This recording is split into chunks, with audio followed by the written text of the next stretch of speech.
Shri Gorakshnath College of Nursing. Ma'am, please kindly come for the facilitation of our guests.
Thank you, ma'am.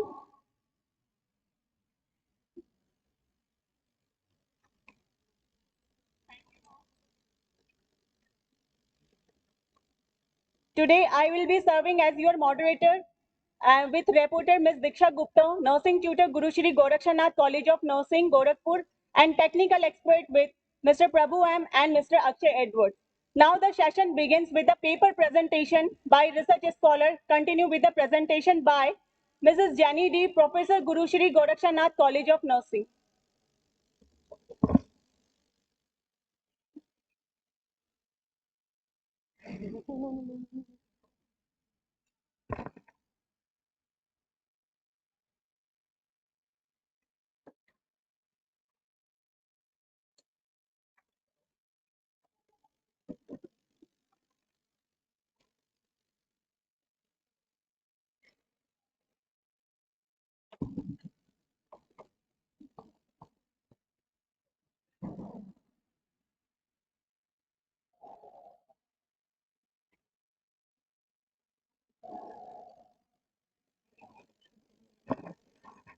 A very good afternoon to the respected dignitaries, delegates, and my dear students.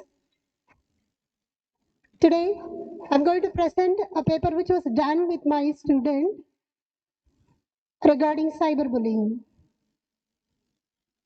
The statement of the problem is a study to explore the precautionary measures towards cyberbullying among teenagers in selected educational institute. Cyberbullying is one of the major problems the modern era teenagers are facing. So I start to state with this quotation. My pain may be the reason for somebody's laugh, but my laugh must not be the reason for somebody's pain, said by Charlie Chaplin. This quote by Charlie Chaplin is one of the most popular quotes for the very simple reason that hurting someone for any reason is completely inhumane. Unfortunately, bullying is ramped and happening on a large scale, both online and offline. The people need to understand that online harassment also affects them offline. Cyberbullying occurs when someone, usually the teenagers, bullies or harasses another person on the internet or other digital space, especially social media sites. Harmful bullying behavior may include posting rumors, threats, sexual comments, personal information about the victim, or projective labels. A study which was conducted in the year 2003, November 22, found that the number of Americans experiencing physical threats and sexual harassment online has doubled since 2014. So, cyberbullying is more difficult to stop because parents and teachers do not know when or where it will happen. So, it affects the people of all ages, genders, ethnicities, and sexual orientation. Fortunately, the organization like StopBullying.government have been created to help combat this growing problem. So, hence, on safer side, it is always said to be before you post, always you think, because once you post anything, it will never be taken back. So, nothing ever goes away once it is posted online. So, the need for this study was actually the study was conducted just we ended up in COVID-19 period. So that time, the mobile phone usage were very huge among teenagers. So we thought to do the study. So need for a study as we have collected many data. It says that technology continue to advance at a rapid pace, and the way we function in society is also changing. So this adds a new dimension to our responsibilities as educators and leaders. The incidence of cyberbullying was found to be higher in India than in United States. In 2014, IPS SOS study stated that India is a top at the list of 254 countries with the highest incidence of cyberbullying. 32 of parents surveyed in India said their child had experienced cyberbullying, followed by Brazil and other countries. The National Crime Prevention Council found that the teenagers believe that cyberbullying occurs because they are unaware concrete consequences. And 45% of young people believe that they will not get caught. The survey also found that teens felt blocking online bullies was the most effective strategy. So that is what all teenagers are doing now. The recent research studies have shown that significant number of students are victims of cyberbullying, and there is widespread recognition that cyberbullying has become a serious problem. This recognition requires a comprehensive understanding of cyberbullying. Therefore, it is essential for preventing the cyberbullying by programs to empower students to stop cyberbullying. However, the students were less aware of strategies such as trying to get offensive content removed or how to respond if they witness cyberbullying.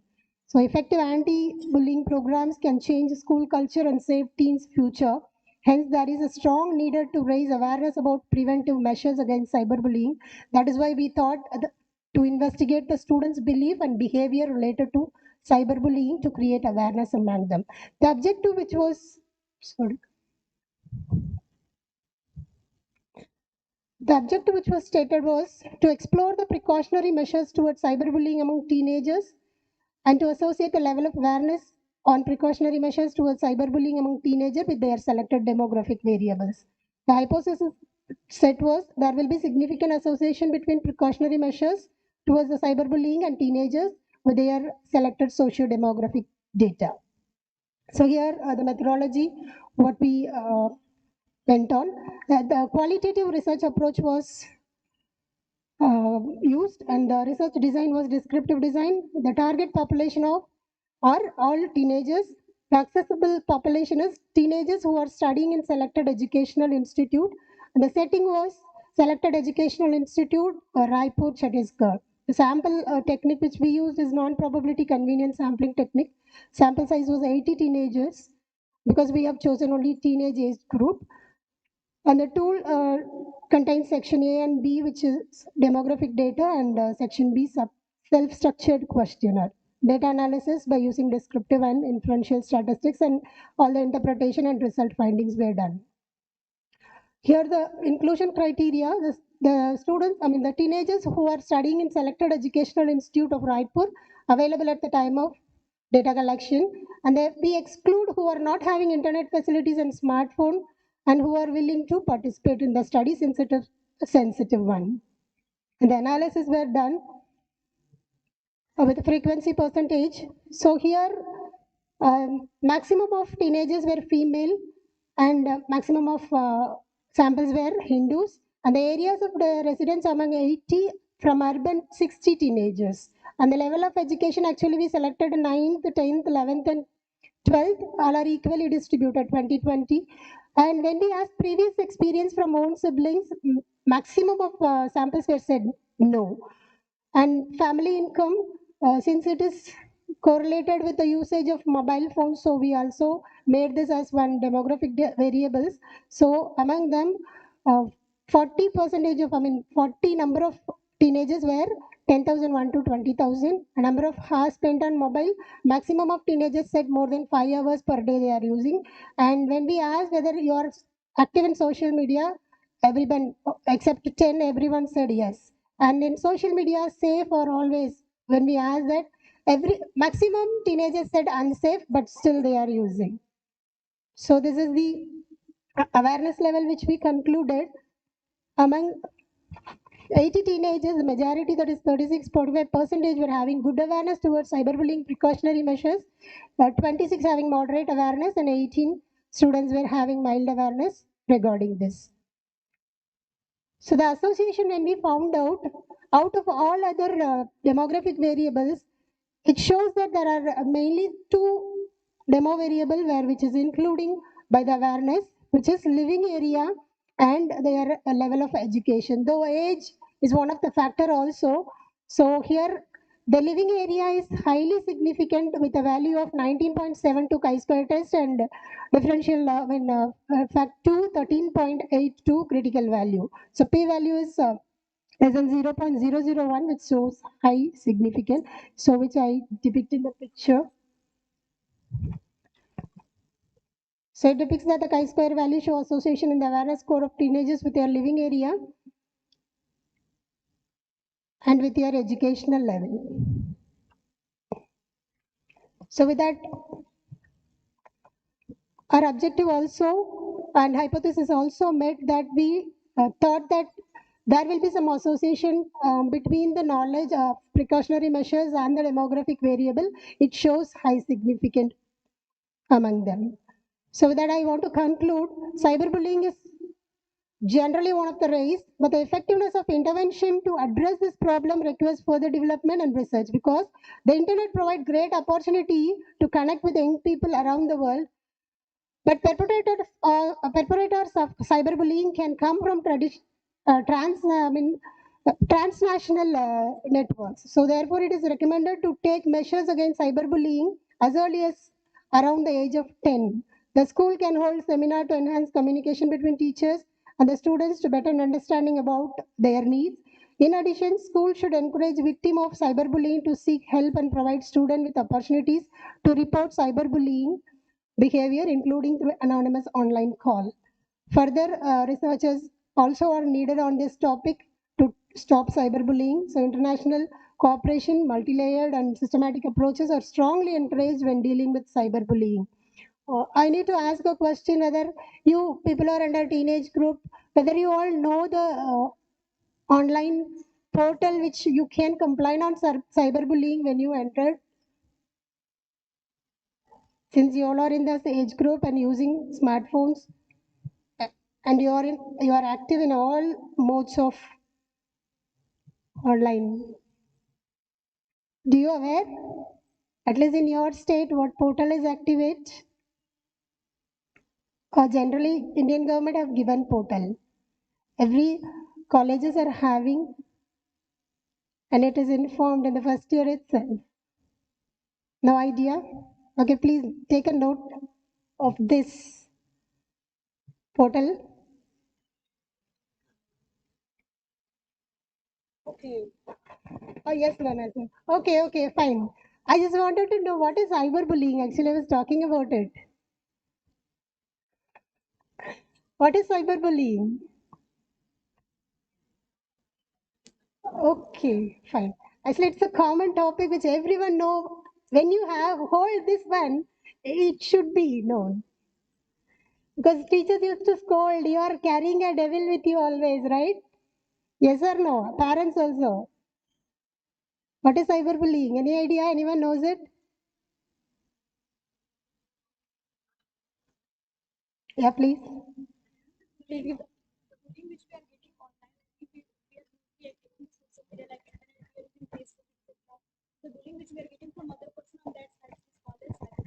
In which form?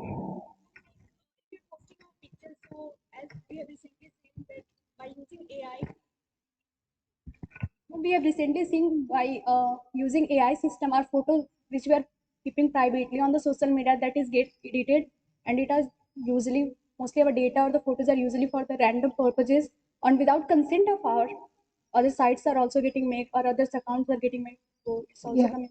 Thank you. Thank you. Very good. I think you all know it. Whenever you are posting any photos or whatever, it can be mocked by others, which is unknown, and they may use it or they may harass by comments. You may get comments in Facebook and all, right? And Instagram also.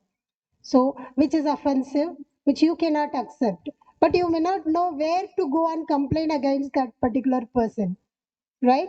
So, for that, it will be helpful So whenever you are opening this portal, and no need to enter your name, from where you are sending anything, just you mention which kind of harassment or which kind of cyber bullying came to you, just you mention that and send it.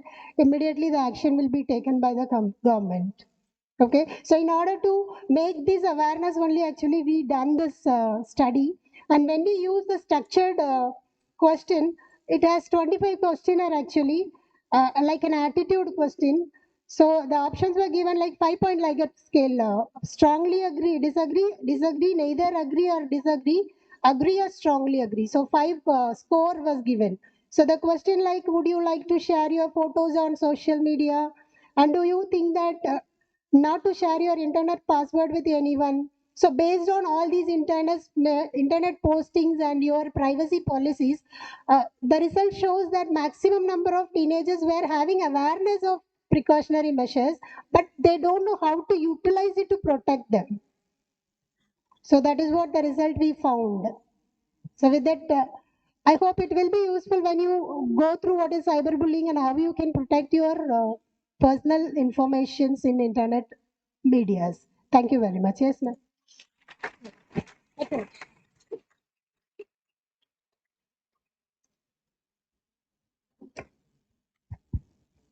Okay, so very nice presentation you have done, madam. Thank you. Congratulations on this.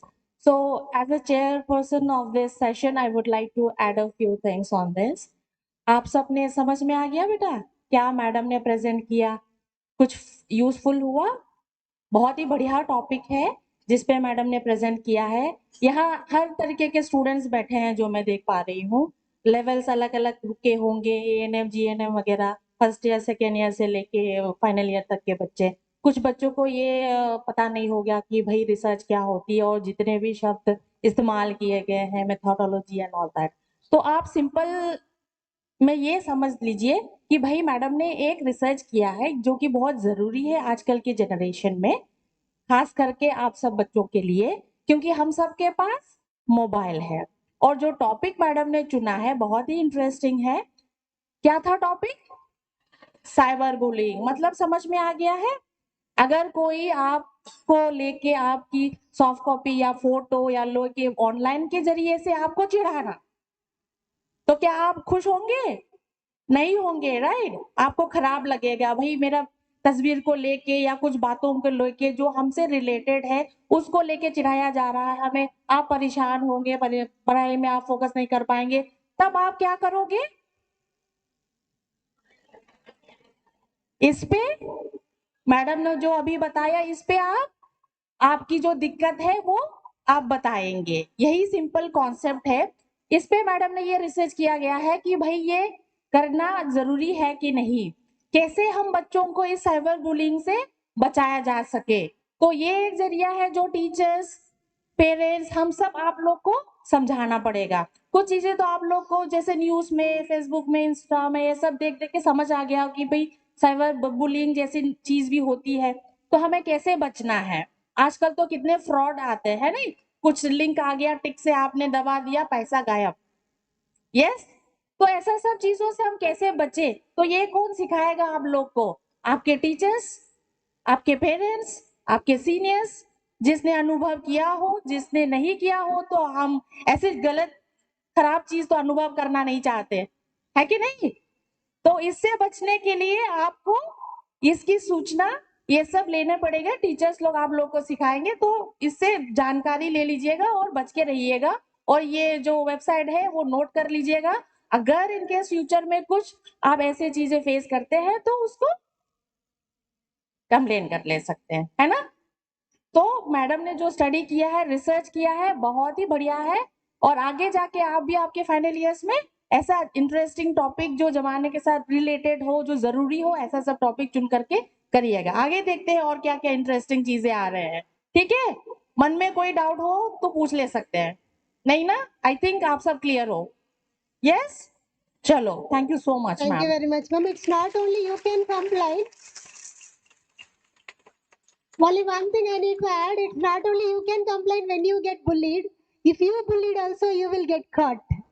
So you must be very careful on that also. You should not post unnecessary comments on others' videos. or pictures or anything. Clear? So for safer side, it's better whenever you are typing anything online, be careful on your words. Thank you very much.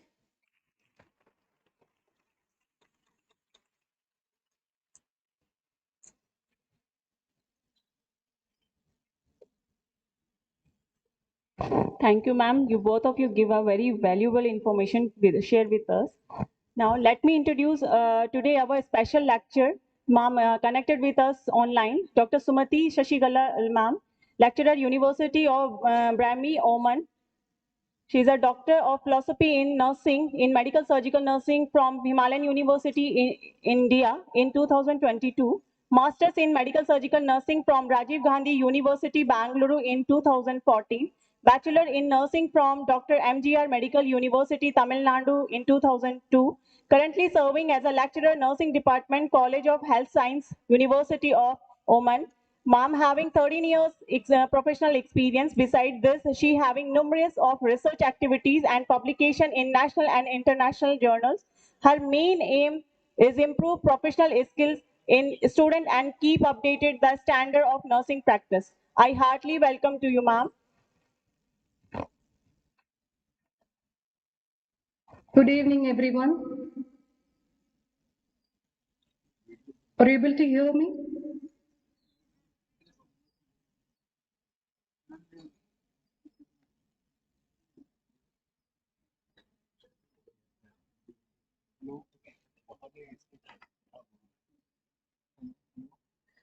Yes? Yes, yes, I will start. I will share my screen. Just a minute.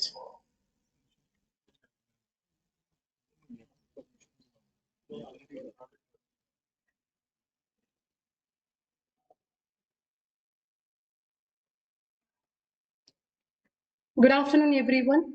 I will be presenting about educational governance in modern era. So, as everyone knows, education is the most powerful weapon which you can use to change the world. So, nursing education, I think everybody can see my slides. So, nursing education field faces many challenges in today's rapidly changing world. So, it is very important to continuously adapt to meet the evolving needs of the healthcare practices in society, according to Lopez and team in 2020. So, is it audible? Okay, thank you. So, as nurse educators, it's our responsibility in order to keep up to date with the current trends and evidence based practices in healthcare and education to effectively tackle these challenges.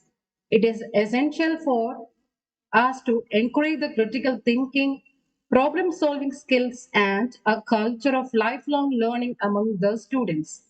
Collaboration with the healthcare organizations, policymakers, and other stakeholders are vital in order to ensure the nursing education programs, whether we have meet the demands of the healthcare system. Additionally, prioritizing the technology and informatics skills. It is very important. So it's we need to go up with the technology and the informatics skill development is crucial as digital tools become more prevalent in the healthcare settings.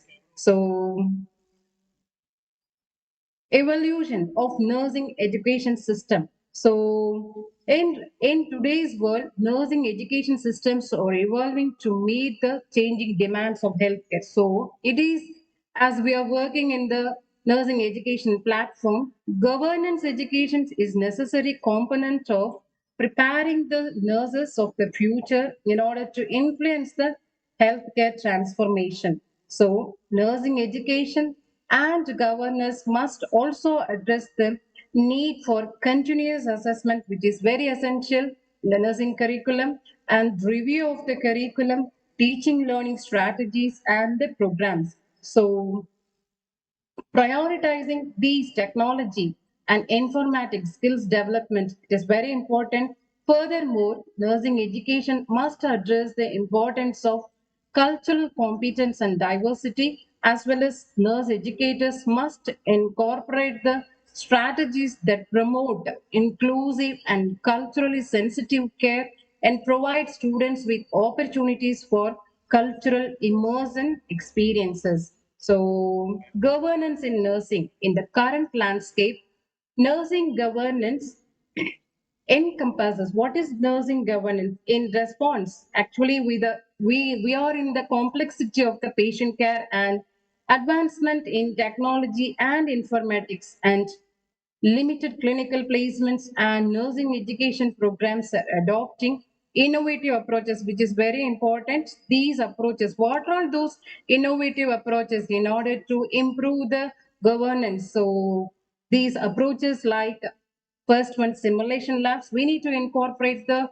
student learning with simulation labs, virtual reality training, and community-based training experiences outside the traditional acute care setting. So by implementing these innovative approaches, nursing education programs can be better prepare students for the diverse and evolving healthcare landscapes. For example, in our university, we have a separate continuous assessment. If I'm handling a course, means clinical, either it is a clinical course or it is a non-clinical course, we are following the program specifications of University of Villanova as well as Sultan Qaboos University. These are all the external references of our university. So we have, it is not like the Indian nursing program. It's a little bit different, but all the subjects what we are dealing with the Indian nursing program, same thing here, but it's little bit different related with semester wise. So for example, in this we are running the spring semester now. So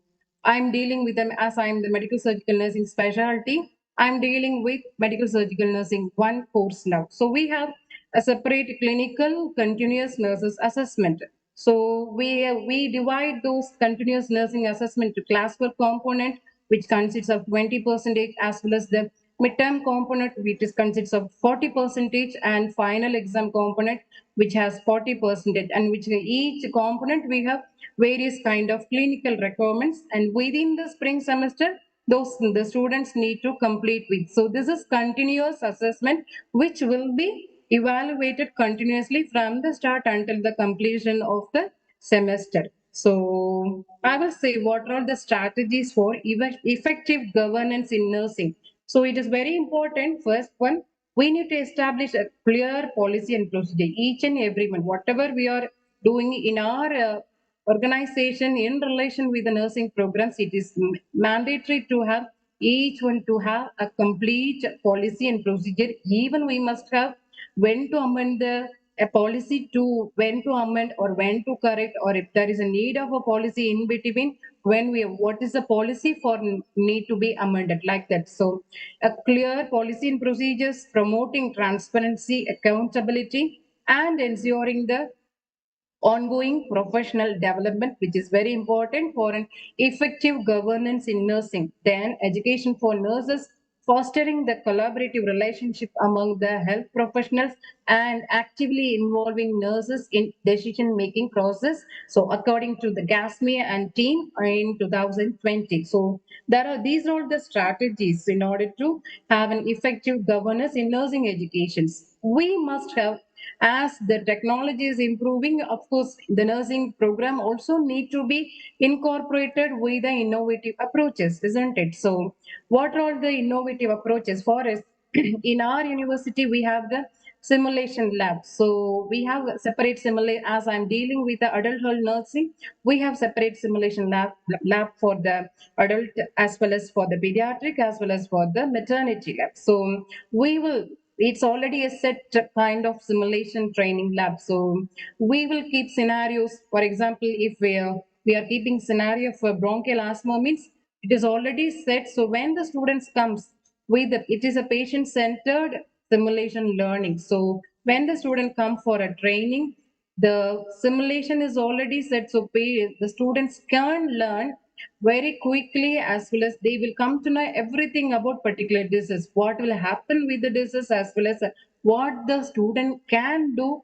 So already they have the knowledge and they can do very skillfully. So it is like a competency. A nurse must be become a competent at the end of the program, isn't it? So, innovative approaches to nursing training include incorporating simulation based learning, virtual reality simulations, and interactive online platforms. So, about this interactive online platforms, we have in our university a Moodle platform, which is a online platform for the student as well as for the teacher interactions. For example, for my medical surgical nursing one course, I have a separate Moodle page, and the same page will be connected with the individual students with your ID and password. So all the courses slides. So for example, in medical surgical nursing, I will be taking nearly 14 slides. We have 14 weeks. So within the spring semester, so 14 slides I will be uploading in the Moodle platform, and they can have the access to download that, and they can view that, and they can learn with it. In case if they have a chance, if they are absent on particular session for the theory class, they can go to their Moodle page and they can download, and they can utilize it. And one more thing, this online platform which is more useful in case of any international accreditation audit, because for us we will be fully engaged, 100% will be engaged with this online platform Moodle. We will be uploading quiz also. We need to conduct an online quiz in the Moodle, so all the students answers will be there, which will be evaluated. Already there is a graph as well as the marks which is already in the platform, which will be helpful for the teacher to evaluate the students, and it will be there as a proof for the teacher that we have conducted particular quiz in relation with particular topic, like that. So the simulation based learning as well as the interactive online platforms are very innovative approaches, especially in this modern era. We need to incorporate with that. So that only from the Glasgow and on their team in 2010 they have emphasized. Then informatics. We have also one course nursing informatics, because the students need to be very well versed with the electronic health record system, because even in India also now it's everything digital, isn't it? So nursing education and governance should also prioritize the development of informatics competencies among student nurses. So the student nurses must be trained about the electronic health record systems, and they need to utilize the data analytics for quality improvement, and promoting digital literacy skills to effectively navigate and utilize the healthcare technology, according to Specter and team in 2012. Then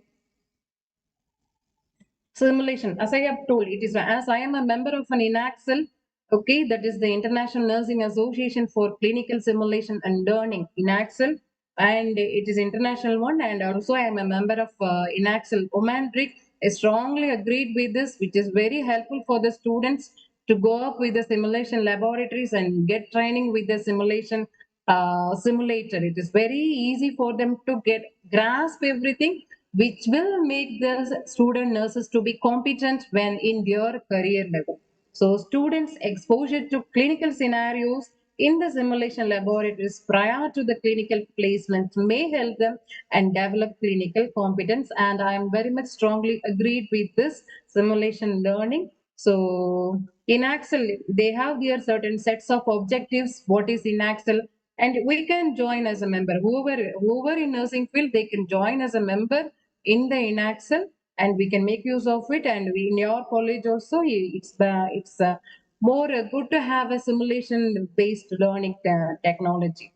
Then global trends. What is there in the global trends in nursing governance? So it is very important. We need to make the students to have all these qualities, like preparing nurses for tomorrow's healthcare needs. So in addition to the integration of technology and standardization of the patient care documentation, there are several important aspects which need to emphasized in order to ensure that nurses are equipped to address tomorrow's healthcare needs, according to Smart and Team in 2019.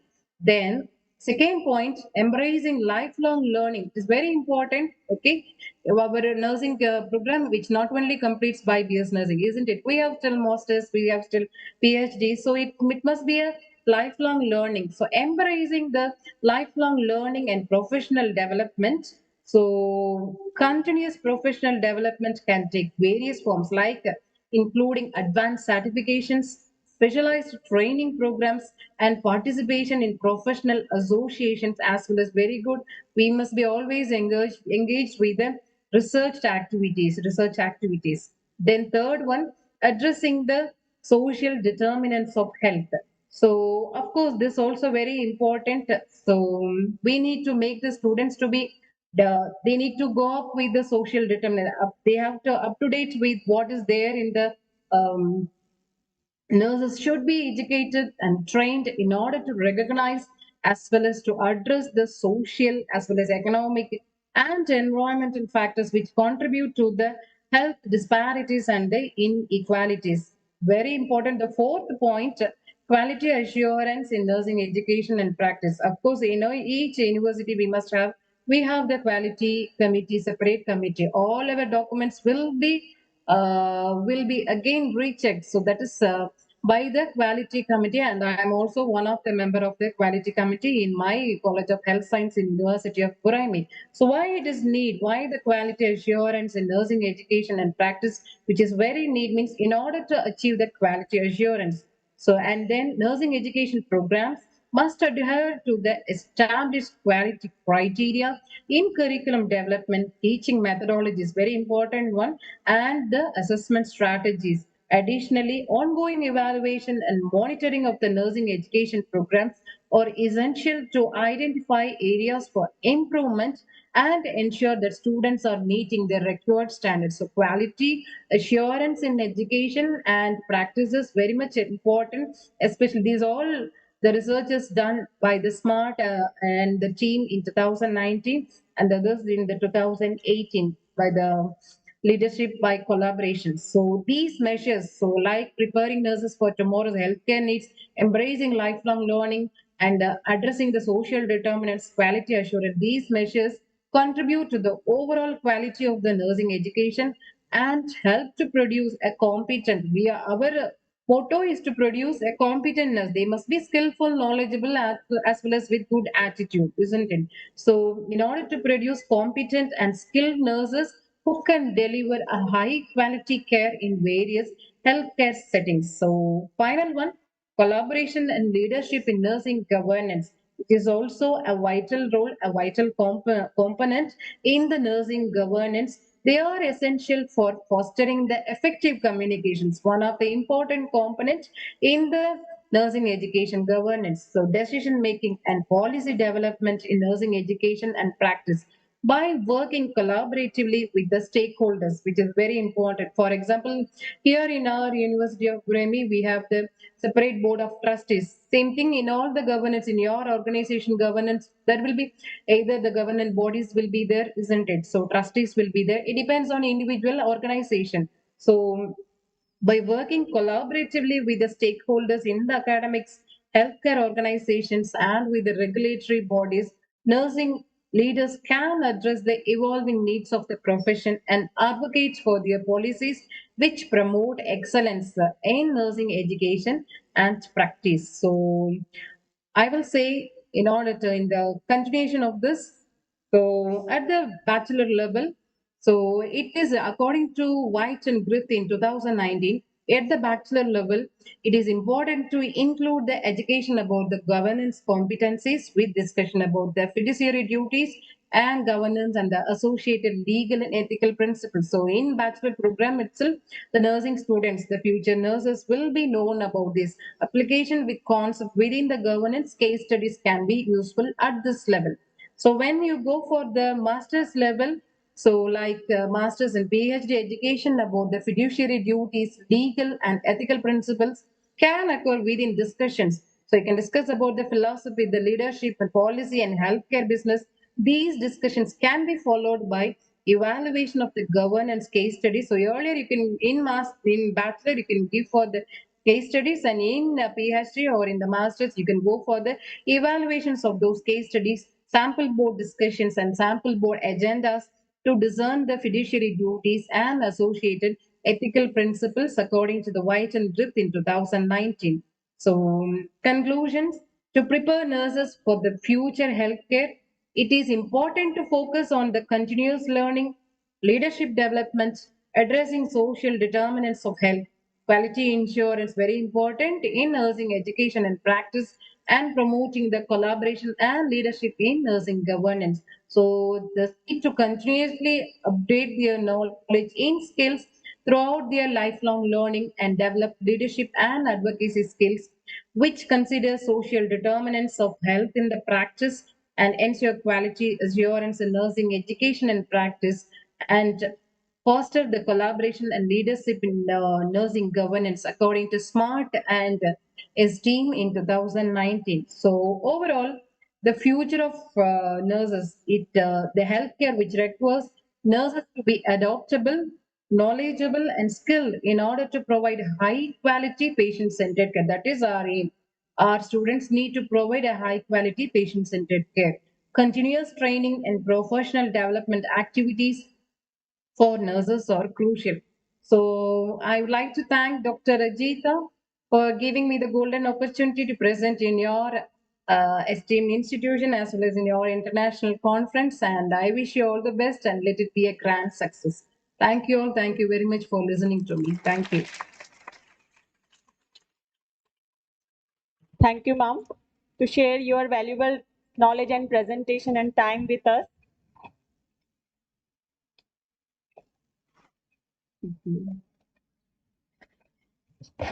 Now I would like call to Ms. Diksha Gupta, nursing tutor, Guru Shri Gorakshnath College of Nursing, for research presentation.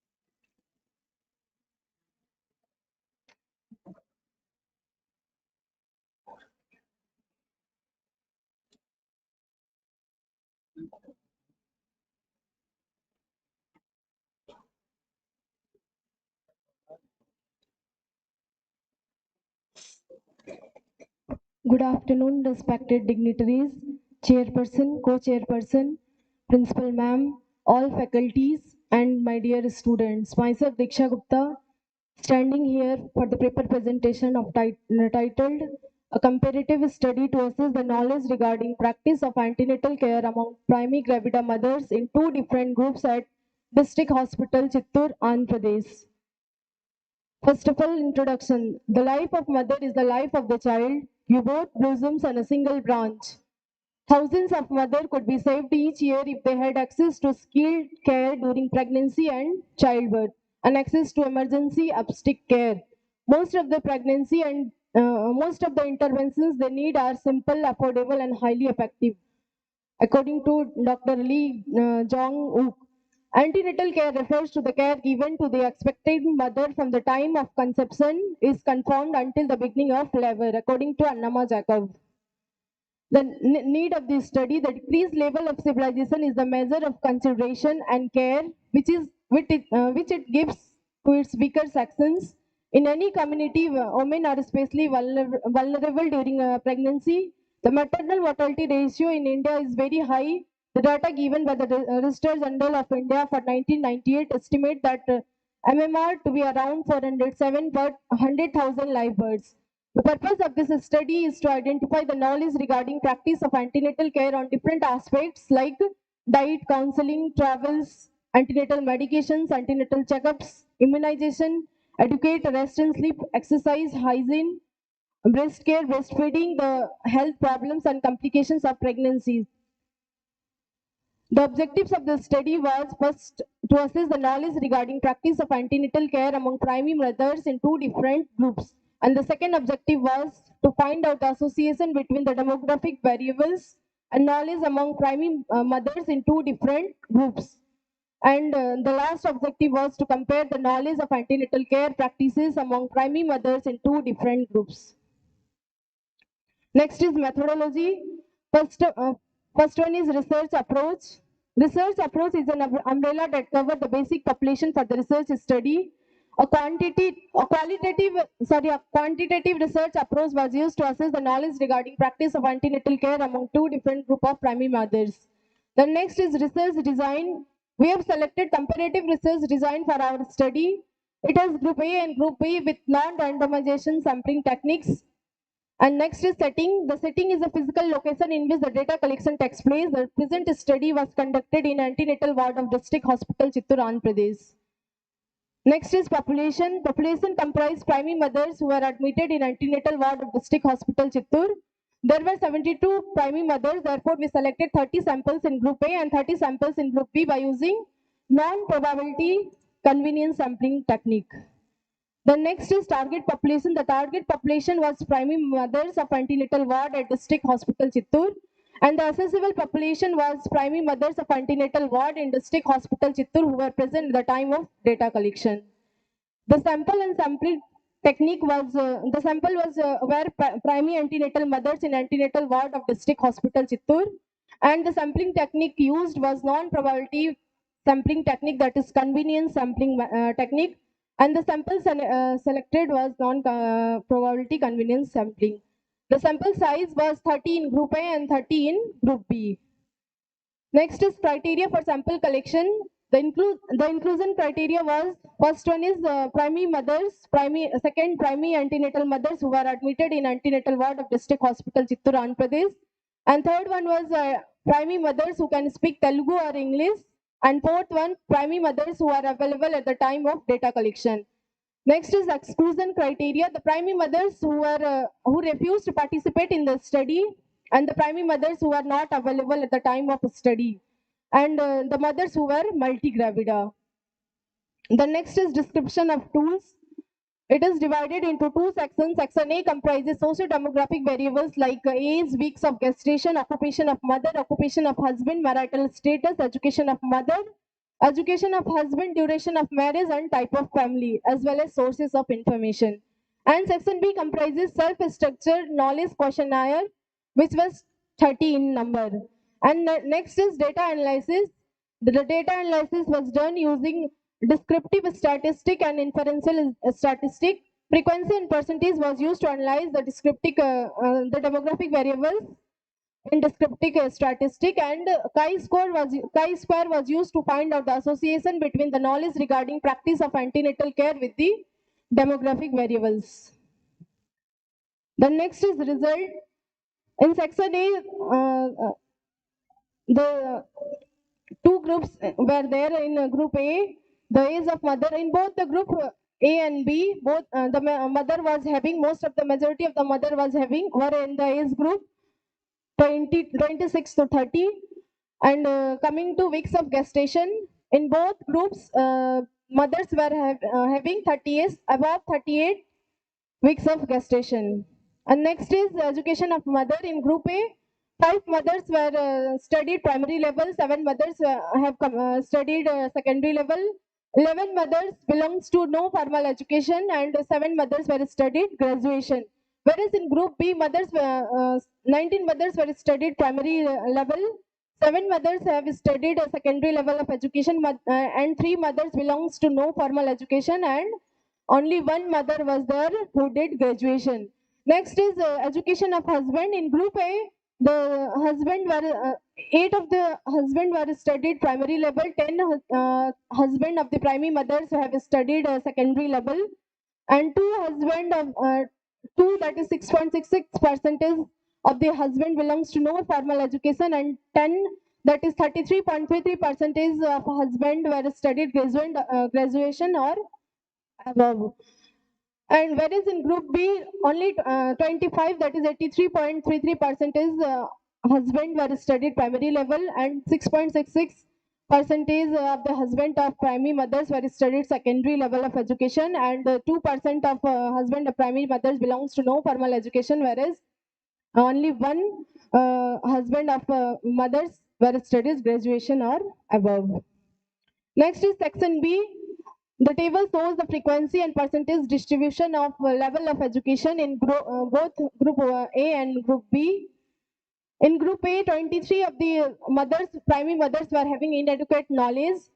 that is 76.67% of mother were having inadequate knowledge, and 7 that is 23.33% of the mothers, primary mothers, were having moderate knowledge, and none of them were having adequate knowledge. Whereas in group B, three primary mothers, that is 10% of the mothers were having inadequate knowledge, and 4 of the mothers were having moderate knowledge, and 23, that is 76.67% of the mothers were having adequate knowledge regarding practice of antenatal care.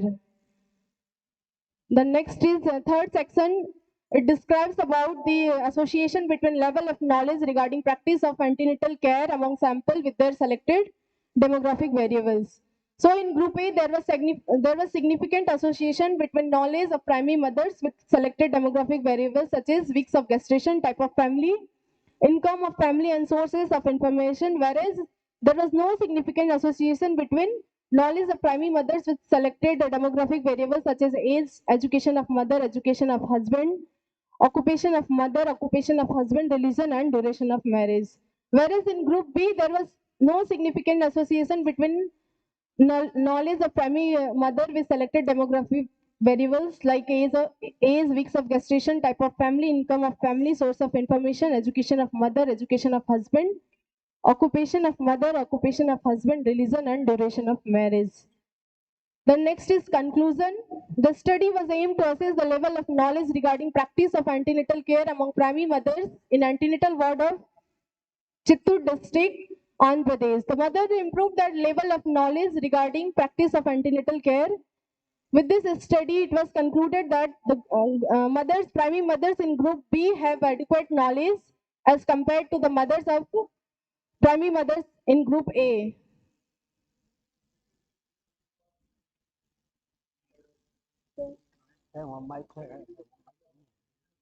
2021. Yes, sir.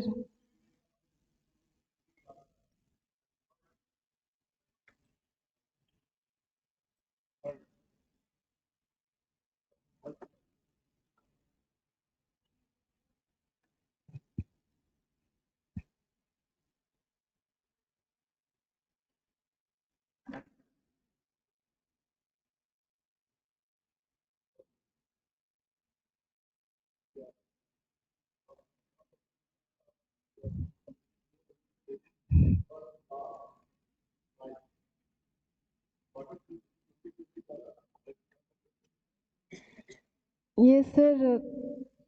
It was there, but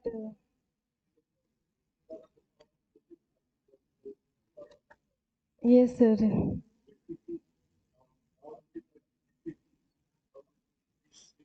Yes, sir.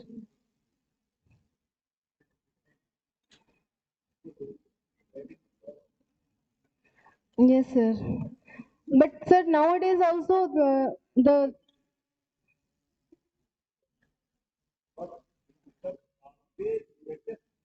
yes, sir.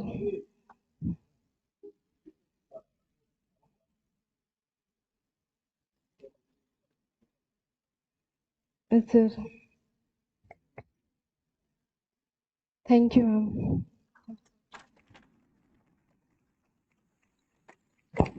Thank you, Diksha.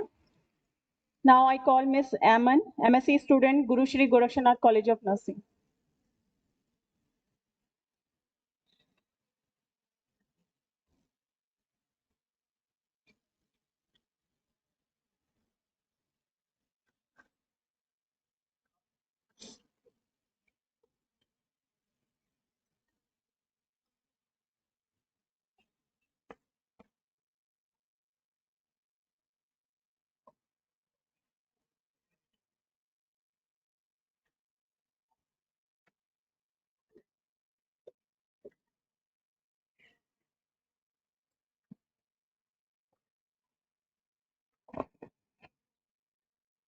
Good afternoon, respected teacher, ma'am, and everyone.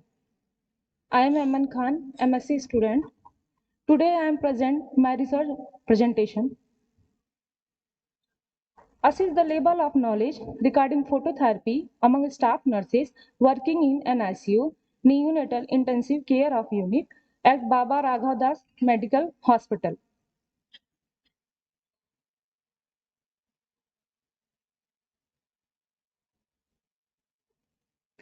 Introduction. Phototherapy light treatment use light to help reduce the amount of bilirubin and so treat the jaundice. Baby skin and blood absorb the light wave change bilirubin into the harmless substances. Photo is Phototherapy is safe and effective. It is used if the bilirubin level goes too high, and it is often the main treatment for jaundice in a baby. It is a type of medical treatment that involves exposure to fluorescent light bulb or other of the light like halogen light, sunlight, and light emitting diode LED light to treat certain medical condition.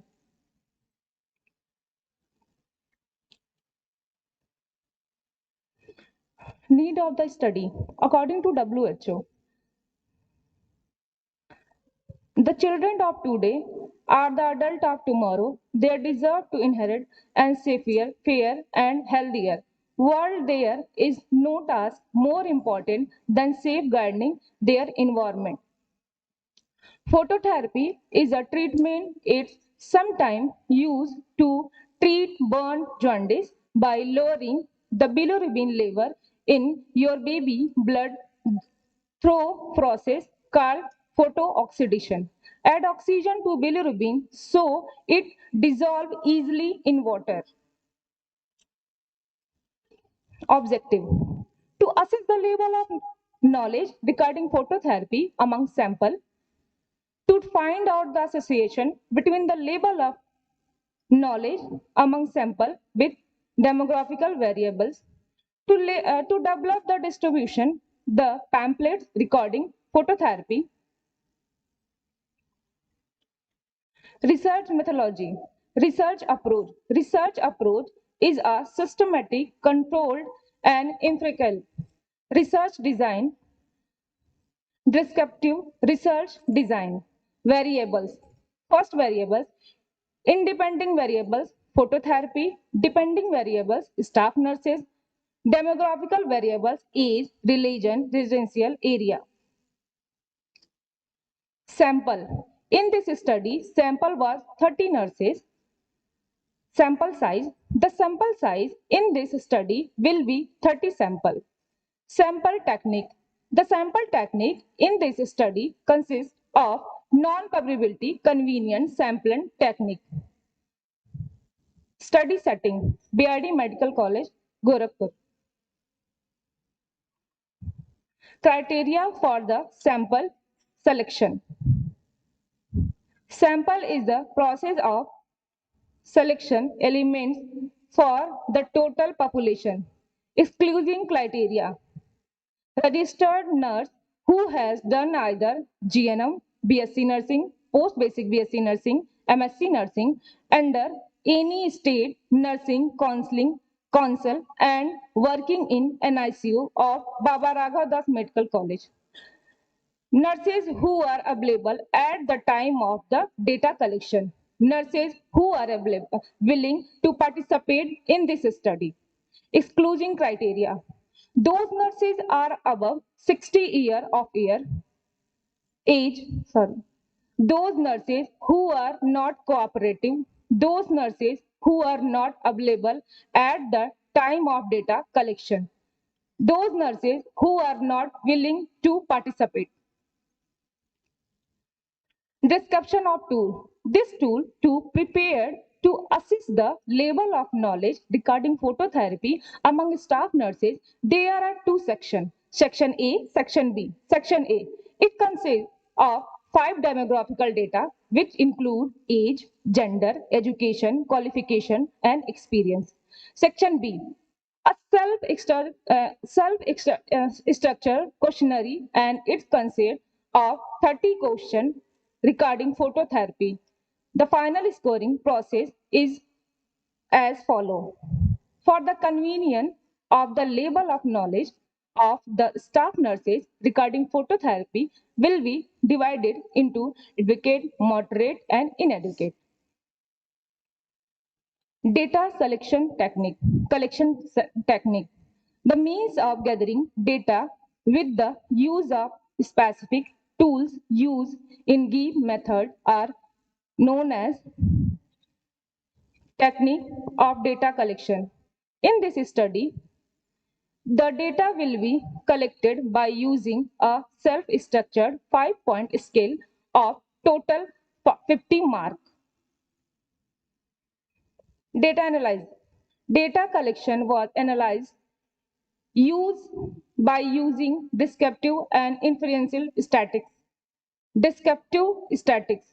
Frequency and percentage distribution will be used to analyze demographic variables. Second, frequency and percentage will be used to assess the knowledge of phototherapy. Inference statistics. Chi-square test will be used to find out association of level of knowledge with demographical variables. Plan for data analysis. Analysis is a process of organizing and synthesizing the data so as to answer research question and test hypothesis. After the data collection, data is a plan of organizing the data so as summarizing by preparing master sheet. The data is planned to analyze according to the objective of study and by using descriptive and inference statistics. Frequency and percentage distribution of sample based on demographic variables. First, age in year.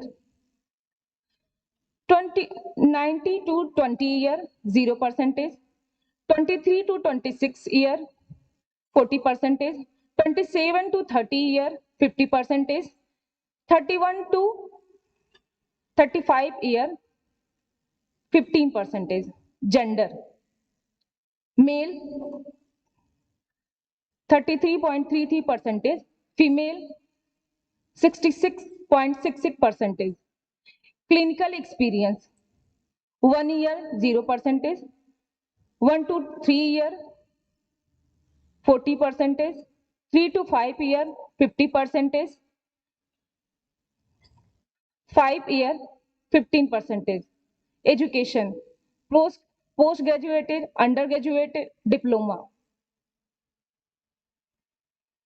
Frequency and percentage distribution of sample based on level of knowledge. Knowledge scoring, frequency, percentage.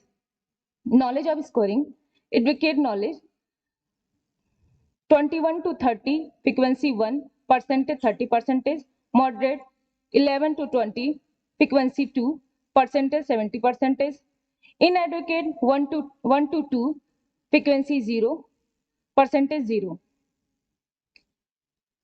Association between the level of knowledge with selected demographic variables. Demographical variables, age in year, chi-square 8.6, degree of freedom 6, p-value 12.59, influences non-significant 63.8, gender, chi-square, demographical variable, gender, chi-square 63.8, degree of freedom 2, p-value 5.99, influences non-significant. 3. Demographical variables, total clinical experience, chi-square 10.264, degree of freedom 6, p-value 12.59, influences non-significant. Demographical variable, education status, chi-square 4.86, degree of freedom 4, p-value 9.46, influence and non-significant. Total experience in NICU, chi-square 6.11, degree of freedom 6, p-value 12.59, influence and non-significant. Result. The major findings of the study are presented as follows. Demographic variable. Among 30 sample, 30 sample, 0% of sample with frequency 1 scoring between 21 to 30 had advocate knowledge. 33.33% of the sample with frequency 2 and scoring between the 11 to 20 had moderate knowledge. 50% of sample with frequency 0 scoring between the 16.7 had inadequate knowledge regarding phototherapy. Association between the pre-test value with the selected demographic variables. Chi-square was collected to find out the association between level of knowledge with their selected demographic variables. No significant association was found between the level of knowledge with their selected demographic variable such as the age, gender, total experience, educational status, total experience in NICU. Conclusion. The study was aimed to assess the level of knowledge regarding phototherapy among the staff nurses. It was conducted that 30 nurses having advocate knowledge score 30%, nurses having positive attitude regarding phototherapy, and 30% nurses having moderate knowledge regarding phototherapy. Thank you.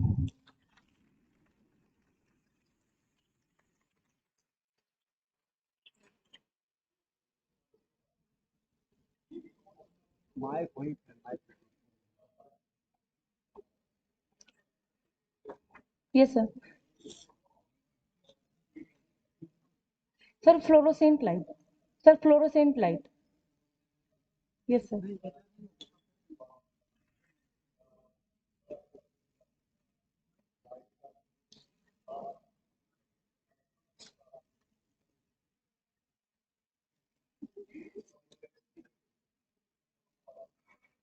Yes, sir. Thank you, sir.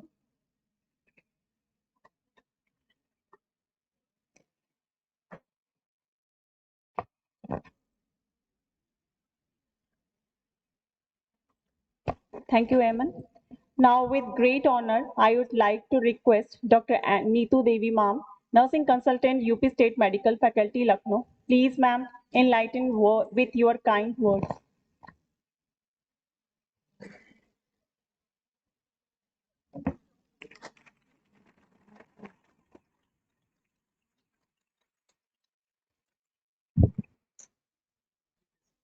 So once again, I'm here to say a few things on the topic related. First of all, a very good evening to all the dignitaries of the dais, respected teachers, principal ma'am, and my dear students. So since yesterday you all are here, and I hope you all must have gained so much of knowledge regarding to the topic. Yes? अच्छा लगा? काफी चीजें सीखने को मिली नहीं? मुझे भी बहुत अच्छा लगा. This is my second visit to your college. Even last time I was here for your international conference, if I'm not wrong. Yes? You remember me? Thank you. So yes, again I'm here today, and morning I was seeing your poster presentation, which some of your students have done excellent. But I feel next time there must be more participants. ठीक है? सब जम के competition करो, अच्छे अच्छे posters बनाओ theme related, और फिर देखेंगे, है ना? So this time it was bit less, but whoever have participated, they have done really very well. It was hard to decide whom to give the prize. And yes, so कल से हमारी जो theme है उस पे काफी distinguished speakers ने काफी सारी चीजें शेयर की है, और अभी जो सेशन हुई थी जिसका चेयरपर्सन मैं हूँ, और इसका थीम था educational governance modern era. Yes, so कुछ टीचर्स ने अपनी रिसर्च प्रेजेंटेशन भी किया जो काफी इंटरेस्टिंग टॉपिक्स पे रहा, और एक मैडम ने स्पेशल लेक्चर भी दिया एजुकेशनल गवर्नेंस मॉडर्न एरा पे. तो जो है हमें इससे ये समझ आया कि भाई एजुकेशनल गवर्नेंस माने तो आपको क्या समझ आया उससे, जो अभी हम लोग ने भी डिस्कस किया. थोड़ा सा ब्रीफ मैं भी कर दूं, है ना? तो हम लोग अभी जो आप लोग पढ़ाई कर रहे हैं, है ना, तो आप लोग को एक एग्जांपल देती हूँ. आप लोग को आईएनसी पता होगा, सुना है? Indian nursing council. Yes, state nursing council, yes. तो जो आपकी curriculum, syllabus, rules and regulations, policies, ये सब कहाँ से बन के आती है? फिर आईएनसी से स्टेट, फिर आप लोग सब पे लागू किया जाता है। राइट? सिंपल एग्जांपल मैं बता रही हूँ। अगर हमें ये रेगुलेशंस, पॉलिसीज ये सब बनाने हैं तो पहले क्या जानकारी होनी चाहिए? नर्सिंग के बारे में जानकारी होनी चाहिए, है ना, जो कि आप अभी से सीख रहे हैं। इसलिए हम इस पे फोकस करते हैं कि आप जो है नर्सिंग के पूरे आपके करिकुलम, आपकी जो पूरे पढ़ाई है, इनोवेशन से जितने भी चीजें हैं उसको आप ध्यान से पढ़िए, अच्छा से पढ़िए। अभी से ही हर लेवल में, फर्स्ट ईयर से लेके फाइनल ईयर तक के में हर चीजों को आप ध्यान से पढ़िए, सीखिए, ताकि आगे जाके आप जब उस पोस्ट पे, पद पे बैठेंगे जहां पे आप रूल्स एंड रेगुलेशन बनाएंगे और पूरे स्टेट को फॉलो करनी होंगी या सेंट्रल लेवल में या स्टेट लेवल में, तो हम उसको लागू कर पाए। अगर आप खुद में ही नर्सिंग के नॉलेज नहीं होंगे तो आप एक पॉलिसी कैसे बना पाएंगे, है ना? और पॉलिसी बनाना भी चाहिए जरूरत के हिसाब से। जैसे हाल ही में हमारे इंडियन नर्सिंग काउंसिल का सिलेबस में, करिकुलम में थोड़े चेंजेस आए। पता चला पहले क्या था, सेमेस्टर्स वाइज एग्जाम नहीं होते थे, एम आई राइट? साल में एक बार होते थे। अभी चेंजेस आ गए, है ना? जरूरत के हिसाब से चेंजेस आनी पड़ती है, सिलेबस में बदलाव लानी पड़ती है। अभी एक जमाने में हम कुछ और थोड़ा उस हिसाब से हम लोग पढ़ाई करते, सिलेबस डालते, लेकिन अभी मॉडर्नाइजेशन के हिसाब से हम चीजों को और भी एड ऑन करते हैं। तो हमें नीड असेसमेंट बेसिस पे करिकुलम और ये सब बनाने के लिए, ये सभी चीजों को पॉलिसीज, रेगुलेशंस में डालने के लिए, ताकि स्टेट लेवल में सभी इंस्टीट्यूट अच्छा से फॉलो कर पाए, उसके लिए नर्सिंग की जो अभी जो फर्स्ट ईयर लेवल से आप लोग पढ़ाई कर रहे हैं, सब अच्छे से इन डेप्थ अच्छे से समझ लीजिए और पढ़िएगा, ठीक है? ओके, सो ये एक ब्रीफ था, ये ओवरऑल सेशन जो कि हम लोग अभी डिस्कस किया था एजुकेशनल गवर्नेंस मॉडर्न एरा पे, और काफी रहा जो प्रेजेंटेशंस, जो बुलिंग पे था, साइबर बुलिंग पे, फोटोथेरेपी पे और एंटीनेटल केयर पे। आई होप कि आप सबने समझ लिया होगा। यस, अच्छा लगा? ओके, और रेस्ट तो भाई आपको पता है, पिछली बार भी मैंने आपको यही सजेशन दिया था कि जो भी हो, अभी फर्स्ट ईयर हो तो फर्स्ट ईयर की पढ़ाई अच्छा से करिए, सेकेंड ईयर तो भी, थर्ड ईयर, फाइनल ईयर, ठीक है? समय के साथ चलिए, साथ ही साथ में लोकल एंड इंग्लिश लैंग्वेज का भी सीखना बहुत जरूरी है, ठीक? And thank you so much, Ajita ma'am, for giving me opportunity to be here for part of this conference. I'm really happy to be here, and hope to see so much more in future. Looking forward. Thank you so much.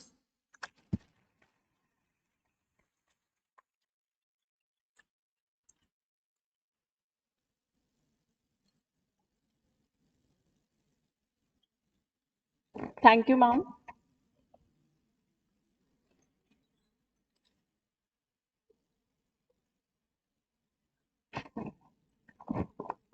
Now we will move session 6.